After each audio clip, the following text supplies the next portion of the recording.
Trapped in A dating SIM episode 1 में हम लोगों को दिखाया जाता है कोई लड़की एक लड़के को थप्पड़ मार रही थी।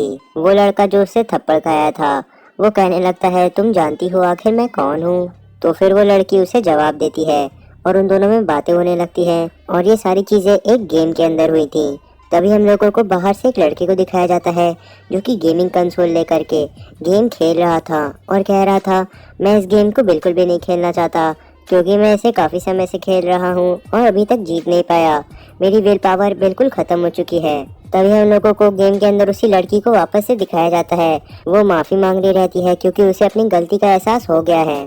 तभी वो लड़का उस लड़की की बेइज्जती करने लगता है और कहने लगता है इसने अपने कंट्री के प्रिंस को ही नहीं पहचाना, ज़रूर ये लड़की झूठ बोल रही होगी। और साथ ही में आपको बता दिया जाए कि ये इस गेम की प्रोटैगनिस्ट भी है।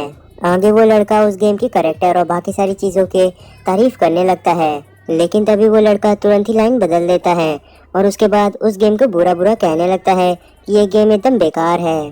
तभी उस लड़के को अपनी छोटी बहन का एक मैसेज आता है जिसमें उसने लिखा था कि उसे काफ़ी मज़ा आ रहा है बाहर घूमने में। वो लड़का गुस्सा हो जाता है और कहने लगता है इसी लड़की ने मुझे फोर्स किया था कि मैं इस गेम को खेलूं। अगले सीन में हमें उस लड़की को दिखाया जाता है जो कि उस लड़के को वो गेम देती है और कहती है मैं इस गेम को खेल नहीं सकती क्योंकि मैं इससे परेशान हो जाऊंगी।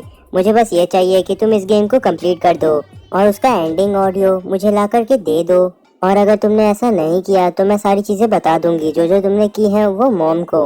तभी उस लड़के को गेम के अंदर एक नोबल दिखती है जो कि अपने स्टेटस के बारे में बात कर रही थी। वो लड़का कहने लगता है नोबल में क्या खास बात होती है और किसे परवाह है कि तुम कोई प्रिंस हो या फिर कोई ड्यूक की डॉटर हो, तुम सभी सिर्फ एक गेम के अंदर हो और ये बात समझ लो। देन फिर वो लड़का उस गेम के बारे में और बताता है कि यहाँ पे फ्लोटिंग आइलैंड्स हैं, यहाँ पे डंजियन है और लड़ने का भी मौका मिलता है इस गेम के अंदर।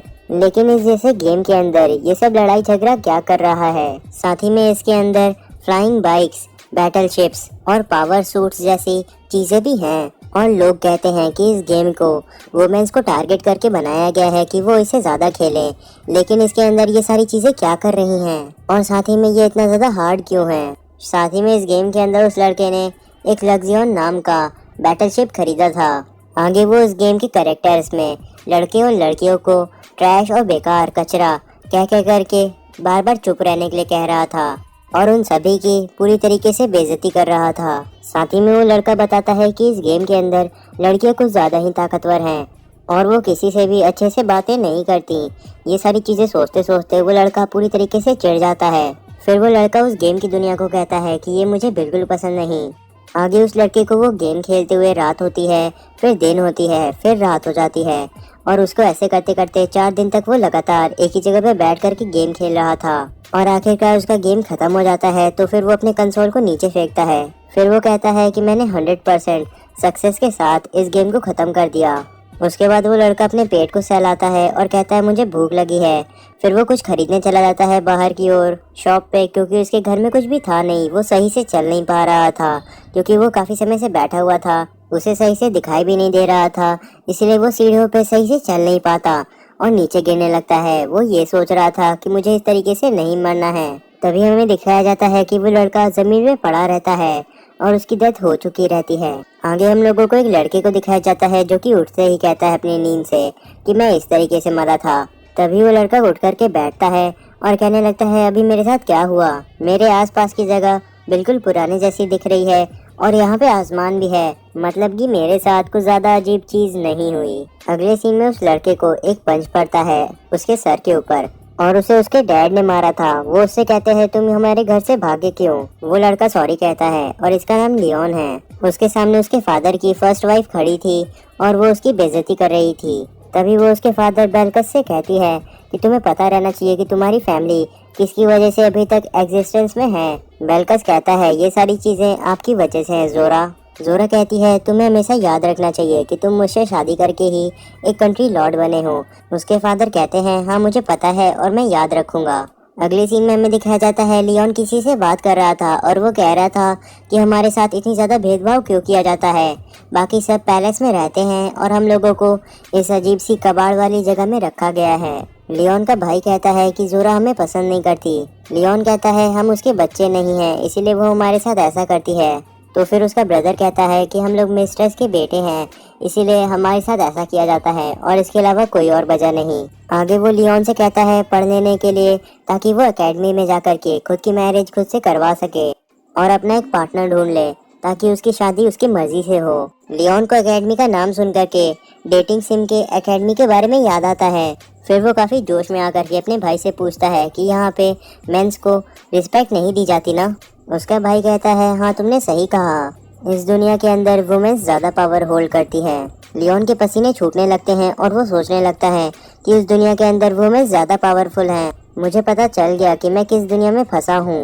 तभी वो जो बुक पढ़ रहा था उसे वो क्लोज करता है। वहाँ पे उस डेटिंग सिम का लोगो लगा हुआ था, जिससे उससे कंफर्म हो जाता है कि वो उस डेटिंग सिम की दुनिया में ही पड़ा हुआ है। लास्ट में वो कहता है तो इसी तरीके से मैं लियोन फू बारफोर्ड इस दुनिया में पहुंचा, असली दुनिया से रीइंकार्नेट होकर के इस गेम की दुनिया में। आगे हम लोगों को एक टाइम लिप दिखाई जाती है जिसमें 10 साल बीत गए थे। लियोन कह रहा था मेरी मेमोरी के हिसाब से बारफोर्ड फैमिली गेम के अंदर नहीं अपीयर हुई थी।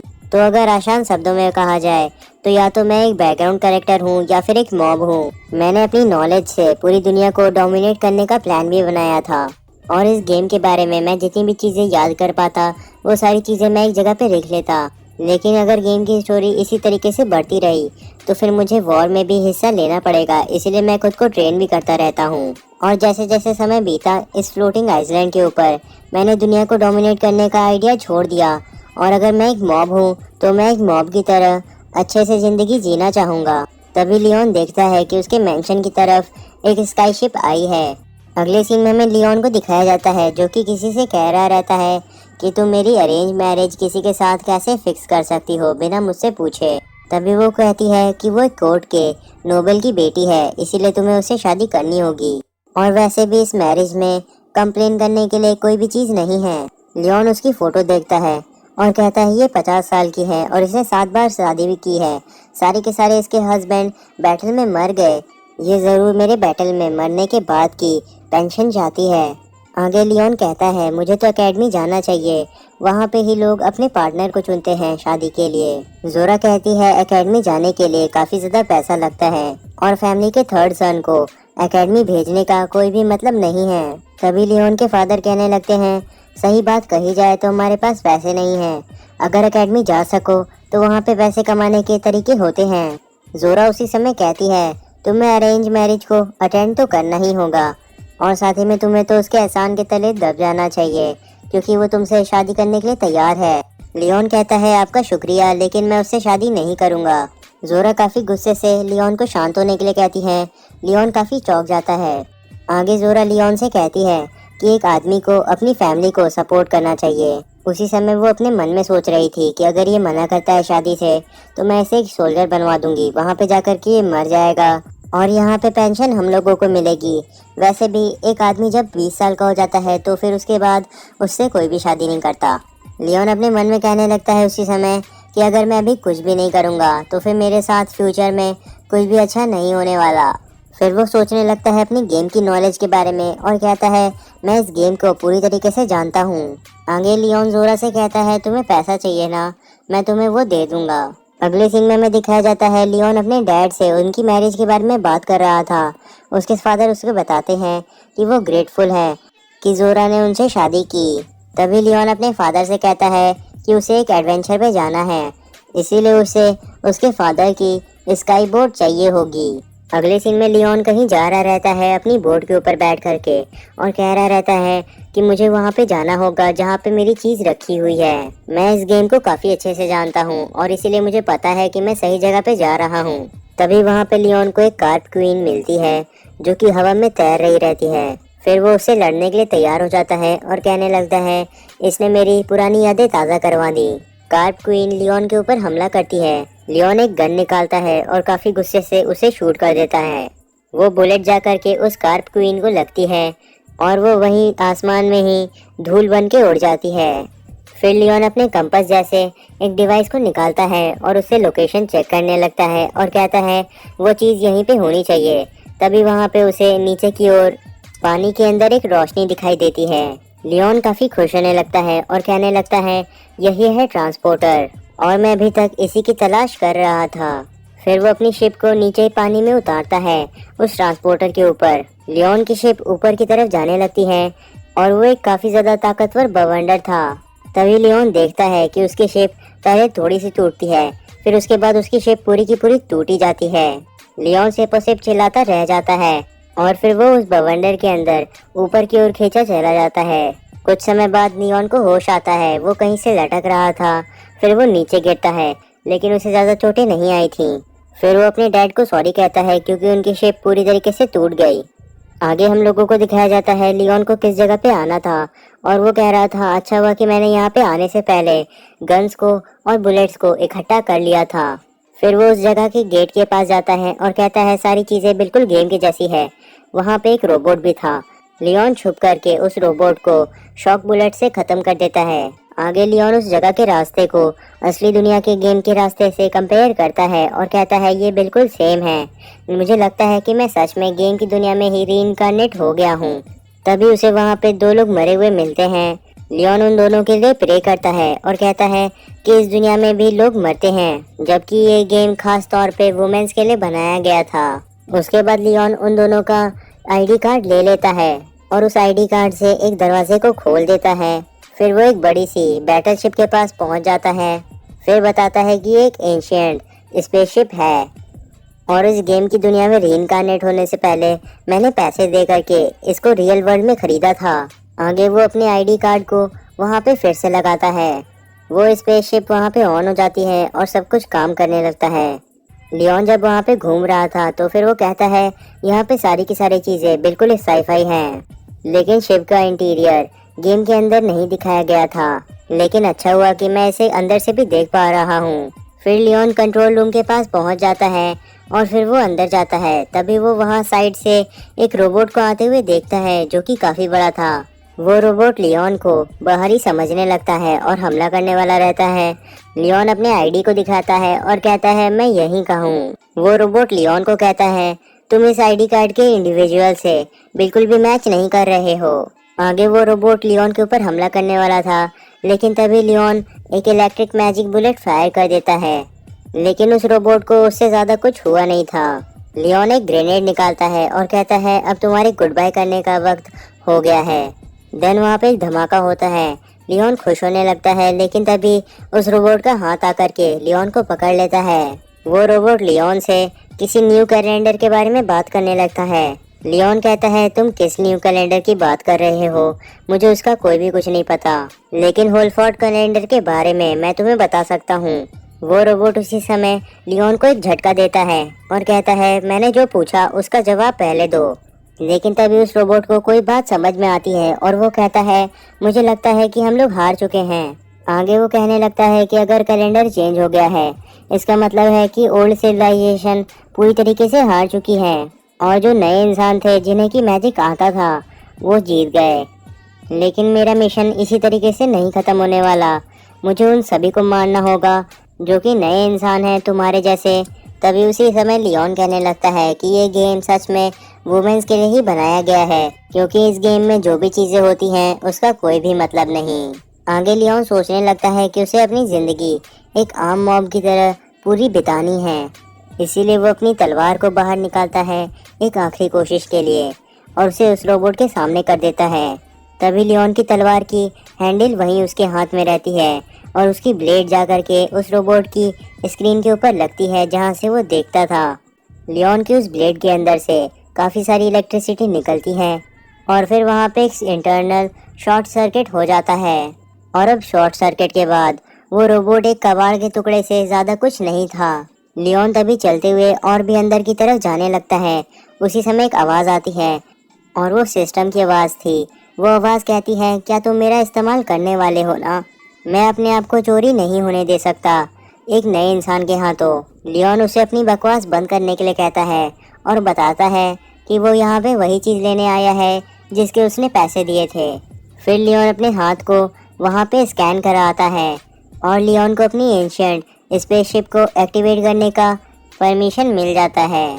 तभी वो सिस्टम लियोन को बताता है कि उसे एक बहुत ही मज़ेदार चीज़ के बारे में पता चला और सिस्टम ने ये खोज निकाला कि लियोन अभी एक नया इंसान है लेकिन उसका शरीर पुराने इंसानों से भी मैच करता है।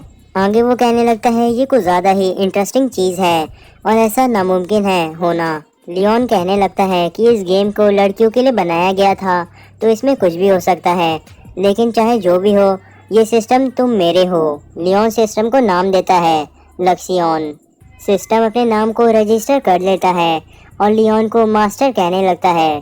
फिर लियोन लक्सियन से कहता है क्या तुम्हें पता है कि ये दुनिया एक गेम के अंदर एग्जिस्ट करती है। मैंने इस गेम को पूरा कंप्लीट भी किया है, लेकिन इस गेम के अंदर कभी भी कुछ भी होने लगता है। लक्सियन लियोन से कहता है कि मुझे ये सारी बातें समझ में नहीं आई, मेरे लिए तो इन सारी चीज़ों का कोई भी मतलब नहीं है। लियोन कहता है कि मुझे पूरा यकीन है क्योंकि तुम्हारी एग्जिस्टेंस ही इसे कंफर्म कर देती है।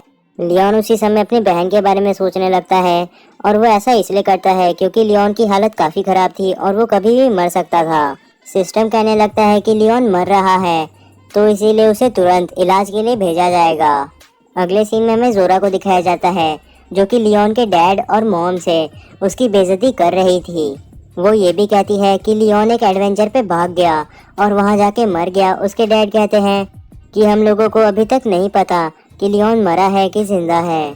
जोरा कहती है 3 महीने पहले ही हो चुके हैं और अगर वो अभी तक मरा होगा कि नहीं इससे मुझे फर्क नहीं पड़ता, अगर वो जिंदा आता है तो फिर मुझे ज़्यादा हैरानी होगी।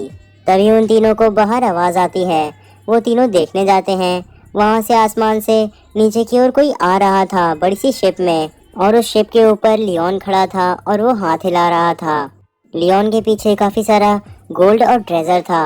जोरा लियोन को जिंदा देख करके काफ़ी गुस्सा हो रही थी। तभी वहाँ पे लक्सियन लियोन से पूछता है मास्टर क्या यही आपका घर है। लियोन कहता है हाँ ये भले ही एक छोटा सा फ्लोटिंग आइसलैंड है, लेकिन सिर्फ आज तक, क्योंकि हमारे पास इतना ज़्यादा ट्रेजर है जो कि हमने घर आते वक्त रास्ते में लूटा था। जोरा को काफ़ी ज़्यादा गुस्सा आ रहा था क्योंकि वो लियोन का कुछ कर भी तो नहीं सकती।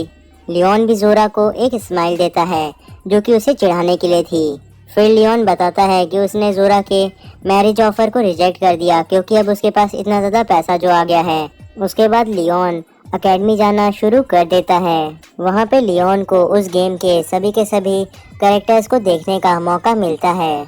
आगे लियोन ये भी कहता है कि लेकिन मेरे जैसे मॉब के लिए इस दुनिया में जीना थोड़ा मुश्किल होगा।